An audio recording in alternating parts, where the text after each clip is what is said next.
Esse conteúdo é indicado para maiores de 16 anos.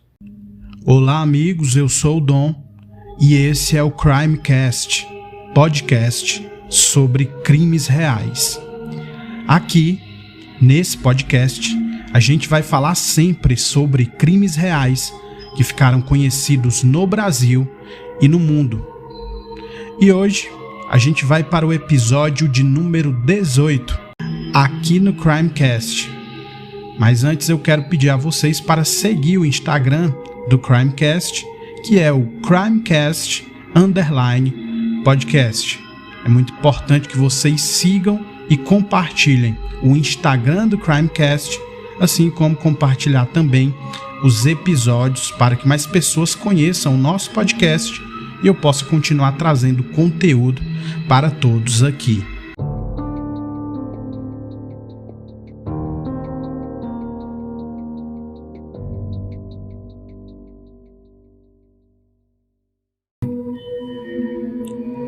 Então, amigos, hoje eu vou fazer aí, eu acredito, o primeiro episódio sobre um serial killer, né? Isso que eu já posso adiantar para vocês. Eu tive pesquisando aí e me chamou a atenção a história de Edmund Kemper, né? Ou Ed Kemper, como ele era mais conhecido. Eu vou começar a contar essa história hoje. E como vocês já conhecem aí, como já sabem aí, o modo como eu conto as histórias, geralmente com 1, 2 ou 3 partes, né? E tô focando em fazer partes aí que tenham, quando possível, menos de 1 hora. Então é isso, amigos. A gente vai começar a contar hoje a história de Edmund Kemper.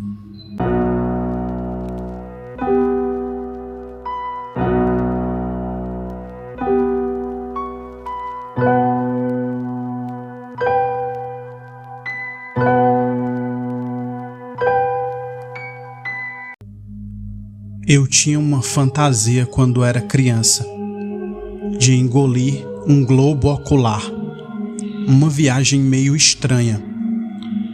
E aí, eu cansei de viver de fantasias e decidi torná-las reais. Não é difícil cortar a cabeça de alguém. Quando eu fiz isso, eu fiquei pensando, que se foda, ela é bonita. Será que o gosto dela é bom? Foi aí que eu descobri que eu era um maníaco homicida. Essa fala é de Edmund Emil Kemper III e é chocante por si só. Ed Kemper era um sujeito com mais de 2 metros de altura e cerca de 130 quilos. Os crimes pelos quais ele foi acusado são ainda mais chocantes. Monty Land é o filho mais velho de Donald Land, o psiquiatra que avaliou Ed Kemper e que participou do seu julgamento. Monty conta que seu pai o levou ao presídio na época em que entrevistou Ed Kemper. E ele diz que foi uma experiência e tanto. 1973. E aí, amigos, nós voltamos, né, para o ano de 1973, para a penitenciária do condado de San Mateo.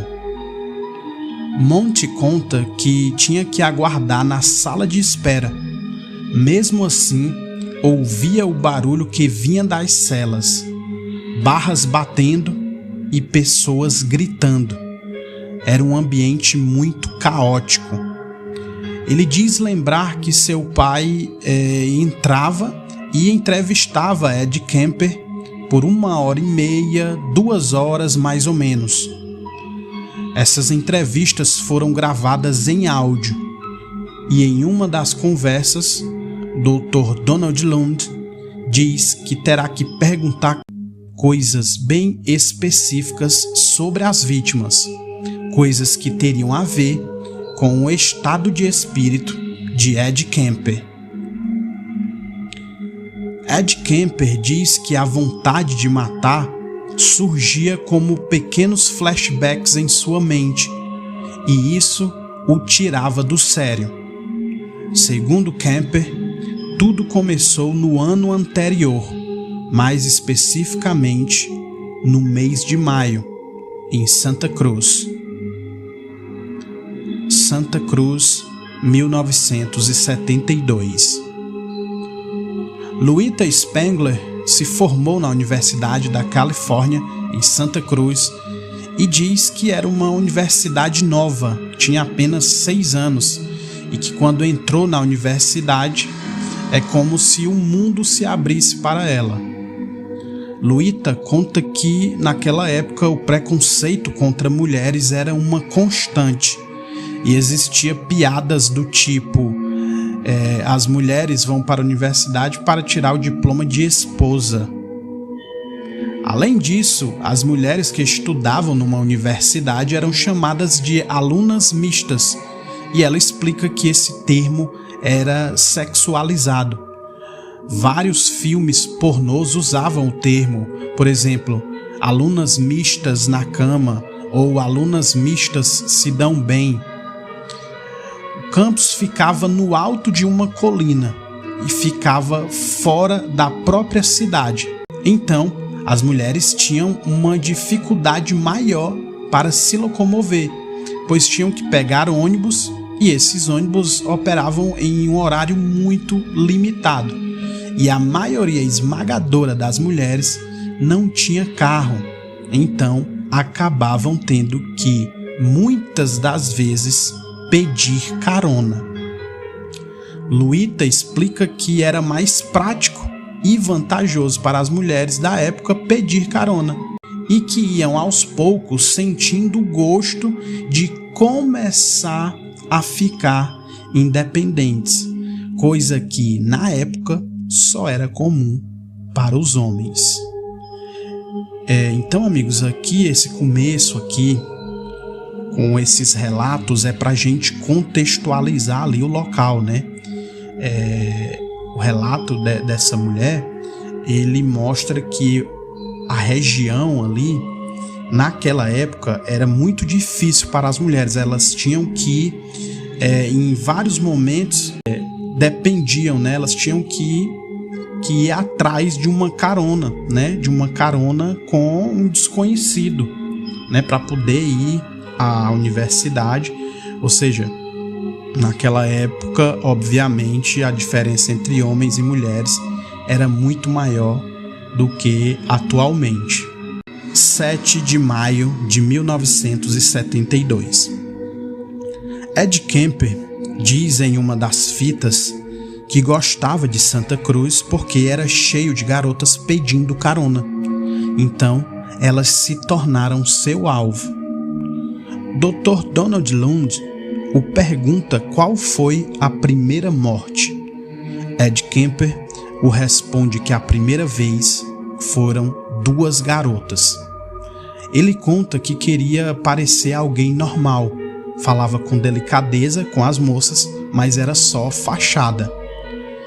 Kemper diz lembrar dos lindos e grandes olhos azuis da primeira garota e de que ficou excitado. Mickey Aluffi, xerife de Santa Cruz, diz que foi designado para o escritório de investigadores em 1972. Mickey conta que, naquela época, os crimes típicos na cidade eram furtos, distúrbios, questões juvenis, esse tipo de coisa. Mas em 72, as coisas começaram a sair do controle. Ed Kemper conta que levou suas vítimas para Hayworth Hills e aquilo, a princípio, foi assustador, porque sabia que era muito arriscado. Ed Kemper diz ter matado as 2 mulheres com uma faca e largou os corpos nas montanhas. Tempos depois, pessoas que faziam uma trilha nas montanhas acharam um crânio humano ao lado da estrada, segundo o xerife Mickey. Mickey diz que estava tão deteriorado a ponto de não ser mais identificável. Não dava nem para saber se era homem ou mulher. Só havia a cabeça sem o resto do corpo. O xerife lembra que foi chocante e ficou imaginando que animal poderia ter feito aquilo a uma pessoa. Aqui, amigos, você vê que vai ter horas que tem a fala do xerife da cidade na época, e vai ter a fala do Ed Kemper e do psiquiatra, né, para ir contando essa história. O Ed Kemper, quando ele é preso, ele é avaliado por esse médico, né, por esse psiquiatra, o Dr. Donald Lund. Então a gente vai mesclar aí esses relatos para ir contando essa história para vocês. E aí essa questão aí, né, do próprio xerife dizer que na época que o crânio foi encontrado, né, ele ficou imaginando que animal poderia ter feito aquilo, né? Ou seja, na cabeça dele, né, nem passava pela cabeça dele que poderia ter sido um crime, né, um assassinato. O xerife também diz que foi feita uma busca na região, mas nada a mais foi localizado. Eles não tinham condição nenhuma de prosseguir com o reconhecimento. Ed Kemper diz ter se livrado de várias evidências, pois obviamente não queria deixar nenhuma pista que levasse até ele. Esse foi só o início de um pesadelo vivido pelo condado de Santa Cruz. Ed Kemper diz que se inspirou em muita coisa que viu na TV. E ele diz também que algumas coisas o incomodavam quando assistia TV. Por exemplo, o fato de o vilão nunca vencer.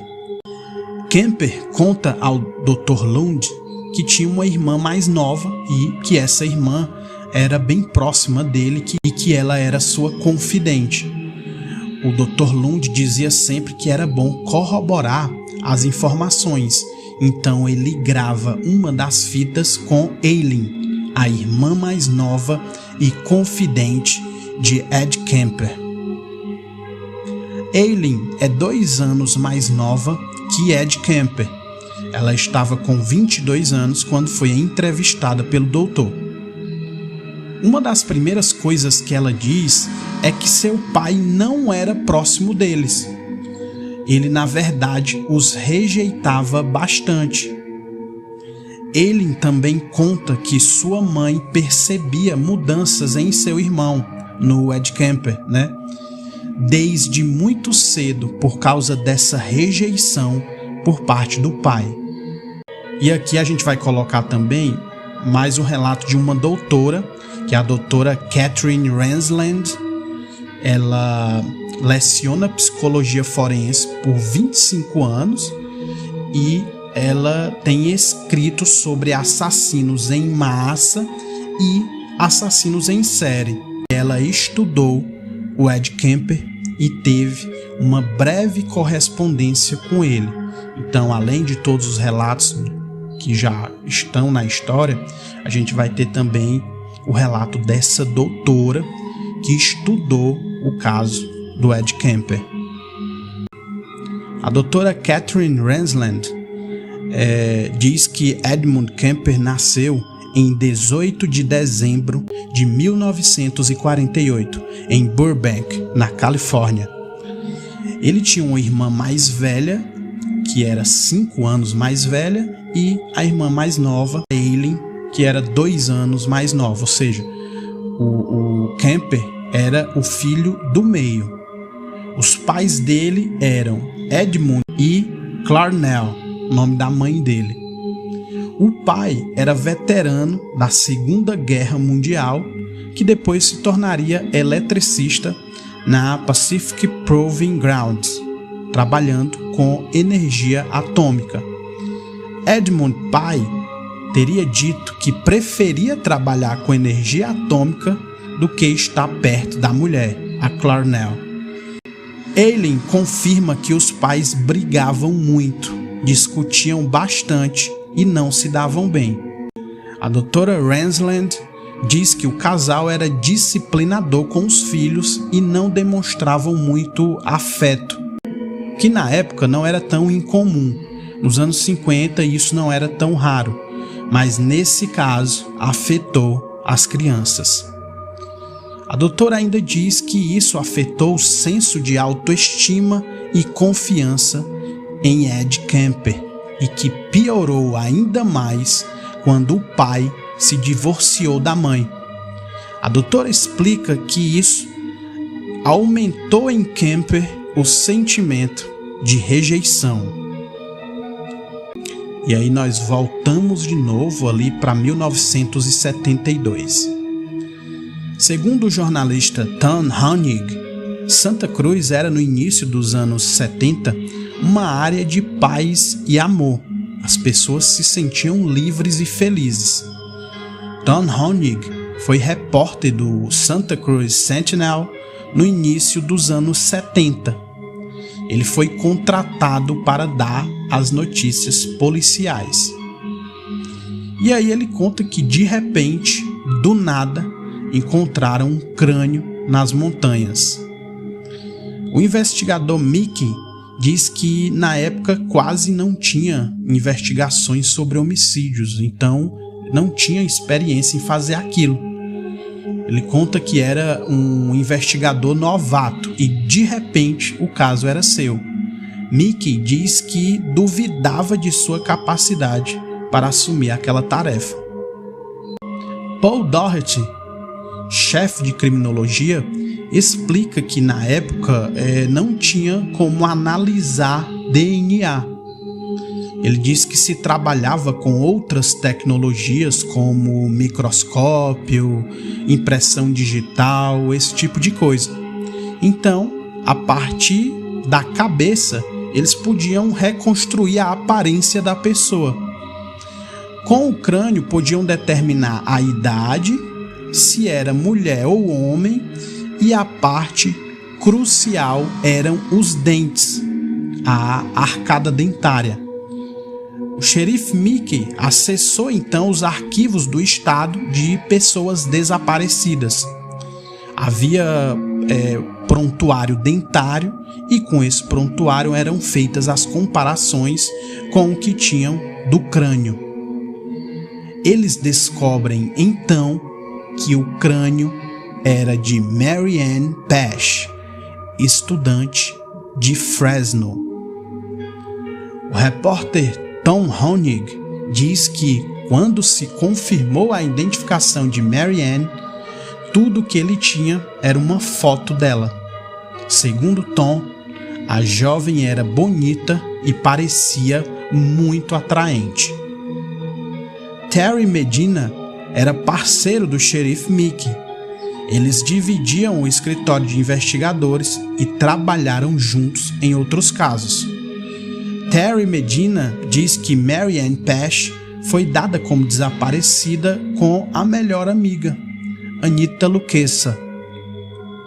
As duas desapareceram no condado de Alameda. Ambas eram estudantes. Havia uma informação de que uma testemunha teria visto as duas entrando em um carro. E isso era tudo de informação que eles tinham sobre o caso. E aí nós voltamos lá para o Dr. Lund, conversando com Ed Kemper, e ele pergunta quais eram os critérios que Kemper usava para agir. Ed Kemper diz que, primeiramente, pensava em segurança básica e que tinha que estar ciente do que estava fazendo. A primeira regra dele era se certificar que poucos policiais passariam pelo local, ou que nenhum passasse, Ele tinha um cuidado de não ser visto várias vezes por algum policial que poderia estranhar em vê-lo muitas vezes na mesma região e começar a segui-lo. A segunda regra era garantir que nenhum conhecido das vítimas estivesse por perto, pois eles certamente lembrariam das características do seu carro. E a terceira regra de Ed Kemper era nunca confiar nas vítimas, mas ele diz que tinha um problema com isso, pois confiava muito fácil. O xerife Mickey diz que precisava de alguma pista, mas não conseguiam encontrar praticamente nada. E aí ele fica sabendo de uma pessoa sob custódia no condado de Alameda, na área de Oakland, por homicídio e que talvez tivesse agido na área de Santa Cruz. Nós voltamos então para o Dr. Lund com Ed Kemper, pois o especialista lhe pergunta sobre sua terceira vítima e Kemper responde que falar sobre esse caso o deixa deprimido. Kemper diz que foi uma viagem muito agradável pela costa e ficava pensando o que a vítima faria se soubesse que dali a umas 8 ou 10 horas estaria morta dentro do porta-malas do carro e, no dia seguinte, estaria cortada em pedacinhos. Então, amigos, vocês veem aí que o cara era bem maluco, né, bicho? Nesse relato, ele diz que enquanto ele estava com a pessoa dentro do carro, né, em mais uma carona, né, alguma moça que ele tinha pego como carona, enquanto ele estava ali com a moça, ele ficava imaginando se a pessoa descobrisse, né, que ia morrer depois dali, né? Então o cara tinha assim uns pensamentos bem loucos, né? E aí nós vamos agora para o ano de 1957 para falar um pouco sobre Clarnell, a mãe de Ed Kemper. Em 1957, Clarnell consegue um emprego em Helena, Montana. Ela vai criar sozinha os 3 filhos. E aqui é a história de quando a mãe do Ed Kemper, ela se divorcia e ela fica com as crianças e ela se muda. Então, aqui é a história ainda de quando Ed Kemper ainda era uma criança e foi morar noutro local só com a mãe e as irmãs, né? O pai tinha ido embora. Eileen, a irmã mais nova de Kemper, conta que após o divórcio dos pais, eles se mudaram e ela lembra de algumas coisas que aconteceram quando eram crianças. Eileen conta que ganhou de presente dos avós uma boneca com várias roupas feitas à mão e algumas outras coisas. E ela diz que um dia foi brincar com a boneca e quando a pegou, viu que as mãos da boneca estavam cortadas. Ed Kemper havia cortado e ela diz que achou aquilo muito estranho, né? Claro. A doutora Rensland diz que Ed Kemper começou a pensar em histórias e imagens de morte. Eileen conta em uma das entrevistas com o Dr. Lund que lembra de Ed Kemper falando em câmaras de gás como se fosse um sonho ruim que ele teve. E no sonho ele era levado por ela, sua irmã, para uma câmara de gás. Então, amigos, vocês veem que o Ed Kemper ele tem vários pensamentos e vários sonhos ali, fantasias loucas, né? Sonhos ruins, pesadelos que sempre estão ligados ali a momentos ruins e à morte. A doutora Rensland explica que o fato de os sonhos terem virado sonhos de morte não era surpreendente, porque indicavam uma fantasia de controle total sobre os outros. Eileen também conta ao Dr. Lund algo terrível que Ed Kemper fez quando criança. Ela diz que eles tinham um gato e Kemper teria ficado bravo com esse gato por algum motivo. Por conta disso, ele deu um golpe no gato e cortou sua cabeça com uma faca. Depois, ele embrulhou os pedaços do gato num roupão e colocou dentro de uma mala. A mãe deles encontrou o gato alguns momentos depois. E aí agora nós temos um depoimento de Hazel Bright. Ela era amiga de uma das vítimas de Ed Kemper. Hazel Bright diz que conheceu Aiko quando tinha uns 12 anos, nas aulas de dança coreana em São Francisco. Hazel diz que as duas eram grandes amigas, quase como irmãs. Hazel conta que a última vez que viu sua amiga Aiko, estava esperando o ônibus e viu do outro lado da rua a amiga, e ela lembra que fazia um tempo que elas não se viam, mas Aiko não percebeu Hazel do outro lado da rua. Hazel diz que nessa época elas só tinham 15 anos e naquele momento que ela olhava para Aiko, a amiga fez um sinal para um carro pedindo carona. Hazel diz que ficou em choque quando percebeu, pois considerava que para uma garota de apenas 15 anos era muito arriscado pedir carona. Hazel ainda acena para a amiga para chamar sua atenção, mas ela não percebe por conta do movimento de carros na rua, e logo em seguida seu ônibus se aproxima e Hazel entra no ônibus. Era 14 de setembro de 1972, 2 meses após a descoberta do crânio de Mary Ann Pesch, e Ed Kemper conta ao Dr. Lund sobre como pegou Aiko. Ele conta que pegou a garota em Berkeley, conversou com ela por umas 2h30 e diz que fingiu para Aiko que era uma pessoa com problemas e que estaria pensando em cometer suicídio. Num dado momento, Kemper diz que na verdade estava sequestrando-a e diz que ela foi muito cooperativa, mas ele não pediu para ela fazer nada sexual naquele momento. Ele diz que só colocava as mãos nas garotas depois de colocar uma fita adesiva na boca delas. O xerife Mickey diz que na época era comum os departamentos de polícia acharem que jovens que eram dados como desaparecidos tinham apenas fugido.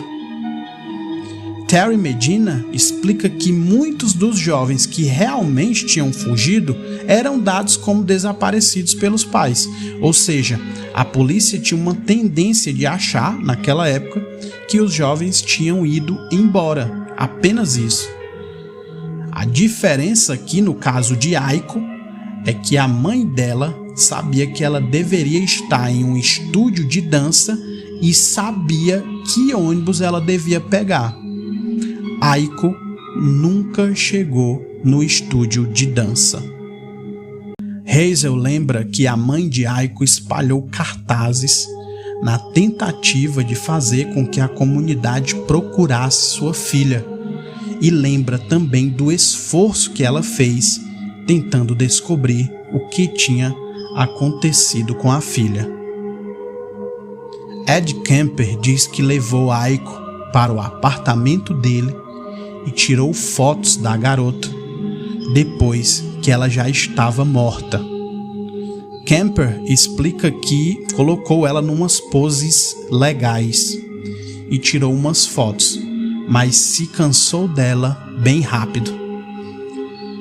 A amiga Hazel diz que depois ficou se culpando quando viu um artigo num jornal que falava do desaparecimento de Aiko.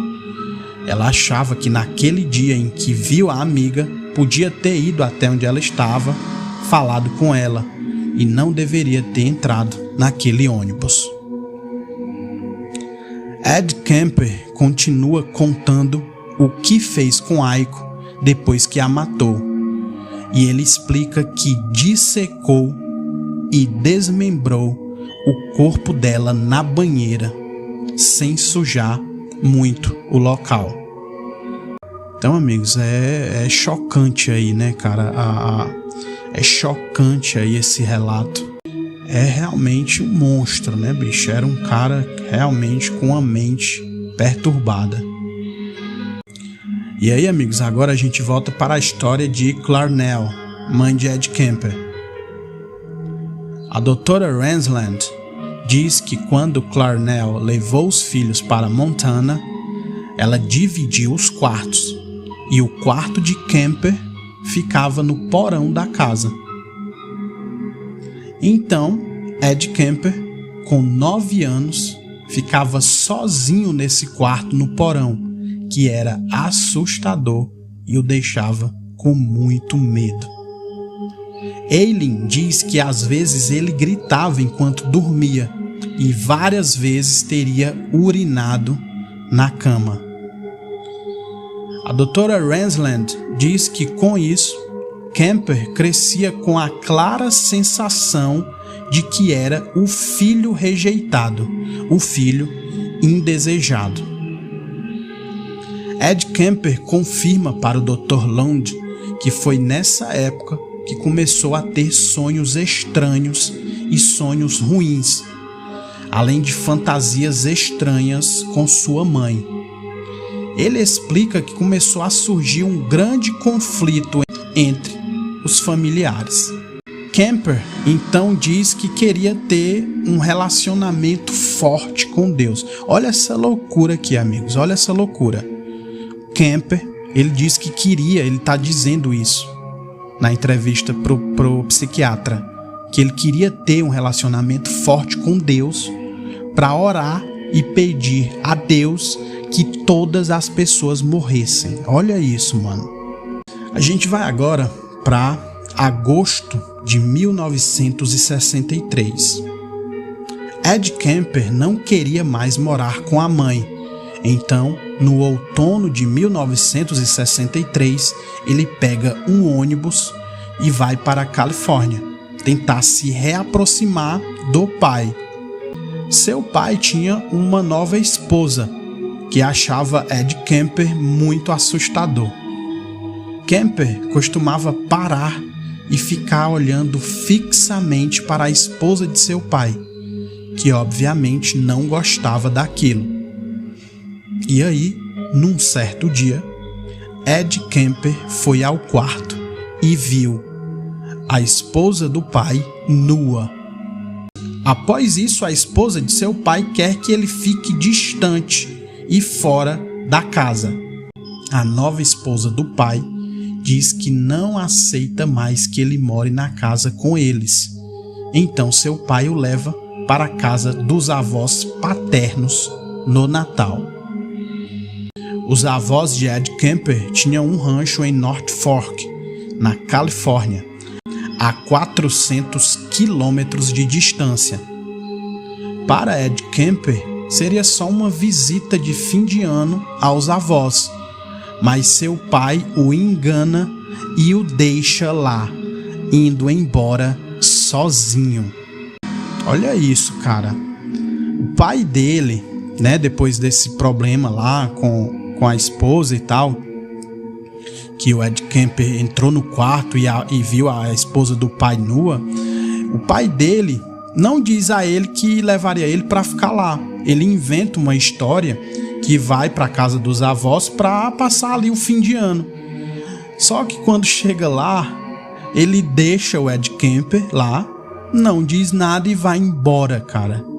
A partir dali, o Ed Kemper fica ainda mais isolado, pois estava sem os pais, sem as irmãs, em um local bem distante e sem ter como sair dali e para onde ir. E aí nós voltamos para dezembro de 1972. Ed Kemper diz ao Dr. Lund que pegou umas 200 garotas nos últimos 2 ou 3 anos, mas não matou todas, pois algumas eram pegas em locais muito movimentados, né? Então ele tinha um receio que alguém tivesse visto, né? E quando isso acontecia, ele realmente dava só a carona e deixava elas onde elas queriam. Kemper reafirma que só agia se tivesse certeza de que ninguém tinha visto. O xerife Mickey então começa a fazer campanha alertando as pessoas que costumavam pegar carona com desconhecidos. E Louita Spengler diz que as pessoas começaram a ficar alarmadas, mas diz que a polícia não dava mais informações além de só dizer: não peçam carona, não andem na floresta, não entrem em bairros desertos, etc. Ela diz que era uma lista enorme de proibições que ela sabia que as pessoas não iam seguir todas, né? Terry Medina, parceiro investigador de Mickey, diz que as pessoas não queriam seguir as recomendações. Ele diz também que as pessoas da cidade achavam que o assassino era alguém de fora, um forasteiro, né? Ou alguém ligado a algum culto externo que tinha invadido o condado. Mas, com o passar do tempo, os investigadores rejeitam essa ideia. Eles começaram a ter quase certeza de que a pessoa devia conhecer muito bem aquela área, incluindo a floresta. Então, começaram a suspeitar que fosse alguém da região. David Dozier, escritor, diz que conheceu Ed Kemper aos 14 anos em North Fork. Ele morava vizinho à casa dos avós de Kemper. Kemper e David estavam na mesma classe numa escola regional. David conta que Kemper era bem mais alto que ele e ele brincava que se alguém mexesse com ele, né, ele chamaria o Ed Kemper, né, porque o Ed Kemper era um cara bem alto. David disse também que Ed Kemper parecia se dar bem com as pessoas e era quieto. Só que o Ed Kemper, na entrevista para o Dr. Lund, ele diz que odiava a escola e teve muitos problemas quando estudava. Kemper conta que era ridicularizado por conta da sua altura e lembra de as garotas ficarem rindo dele por causa disso. Ed Kemper diz que odiava isso e por esse motivo tinha fantasias em que explodia todo mundo com uma arma. Em 27 de agosto de 1964, o avô de Ed Kemper tinha saído e ele estava em casa com a avó. Kemper pega o rifle, chama o cachorro e quando ele vai sair, sua avó diz que ele não atire nos pássaros. Ed Kemper retorna e atira 2 vezes na cabeça de sua avó e 1 vez nas costas. Ele diz que acha que a avó já tinha morrido no primeiro tiro. Kemper teria falado mais tarde que depois daquele acontecido ele meio que perdeu o controle do corpo e teria desmaiado. E depois ele lembra de ouvir o avô tirando as compras do carro e aí ele decide naquele instante matar o avô também. Ed Kemper mata os avós paternos com um rifle calibre 22 no mesmo dia e diz que se sentiu bem enquanto fazia aquilo. Ele conta que foi um grande alívio, na verdade, quando fez aquilo. O amigo David diz que ao saber do acontecido simplesmente não acreditava que Ed Kemper fosse capaz de fazer aquilo. A doutora Rensland diz que Ed Kemper não tinha noção da enormidade do que tinha feito, aos 15 anos, tendo cometido um duplo homicídio, mas ele certamente sabia que as coisas mudariam e aquele momento era o ponto de virada na vida de Edmund Kemper.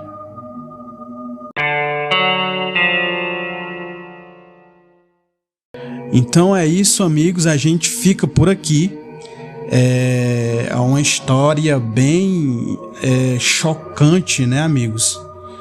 E a gente termina agora essa primeira parte e na semana que vem a gente volta com a continuação sobre a história de Edmund Kemper. Valeu, amigos, abraço, até a próxima semana aqui no Crimecast.